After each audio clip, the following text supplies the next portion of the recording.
ಸವಿರುಚಿಯ ಸಪ್ತಸ್ವರ ಚಾನಲ್ಗೆ ಸ್ವಾಗತ. ಸಿಂಪಲ್ಲಾಗಿ ಸಾಬುದಾನ ಪಾಯಸ ಮಾಡೋದು ಹೇಗೆ ಅಂತ ತೋರಿಸ್ಕೊಡ್ತೀನಿ.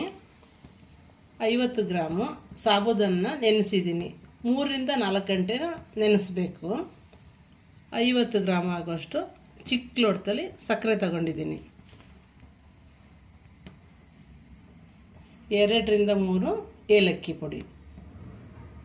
ಮತ್ತಷ್ಟು ರುಚಿ ಹೆಚ್ಚಾಗಬೇಕು ಅಂದರೆ ಚಿಕ್ಕದು ಒಂದು ಪ್ಯಾಕೆಟು ಬಾದಾಮ್ ಮಿಕ್ಸ್ ಮಾಡ್ಕೊಳ್ಳಿ.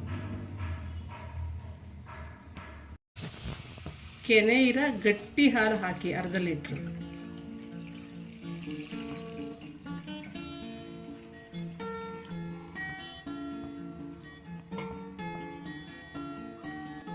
ಈಗ ಗಟ್ಟಿಯಾಗಿರೋಂಥ ಅರ್ಧ ಲೀಟ್ರ್ ಹಾಲನ್ನ ಕಾಯಕ್ಕಿಟ್ಟಿದ್ದೀನಿ.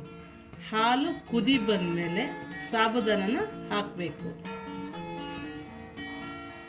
ಹಾಲು ಚೆನ್ನಾಗಿ ಕುದೀತಾ ಇದೆ.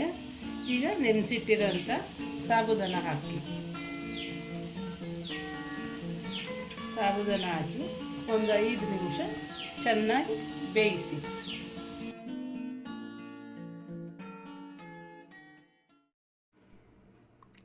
ಈಗ ಸಾಬುದಾನ ಚೆನ್ನಾಗಿ ಬೆಂದಿದೆ.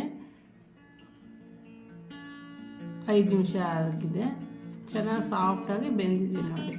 ಈಗ ಚಿಕ್ಕದ ಲೋಟದಲ್ಲಿ ತಗೊಂಡಿರೋ ಸಕ್ಕರೆ ಹಾಕಿ ಕಲಸಿ.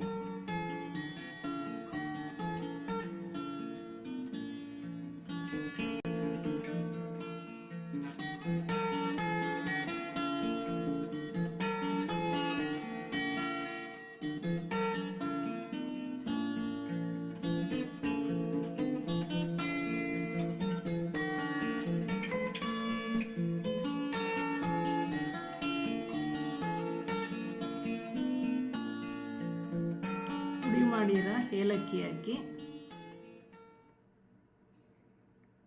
ಒಂದು ಸಣ್ಣ ಪ್ಯಾಕೆಟ್ MTR ಬಾದಾಮಿ ಪುಡಿ ಹಾಕಿ ಚೆನ್ನಾಗಿ ಮಿಕ್ಸ್ ಮಾಡಿ.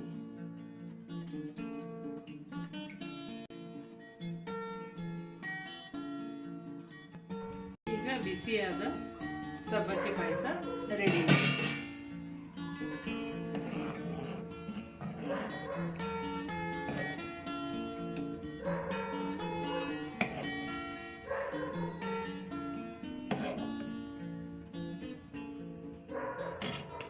ಸಿಂಪಲ್ ಸಾಬುದಾನ ಪಾಯಸ.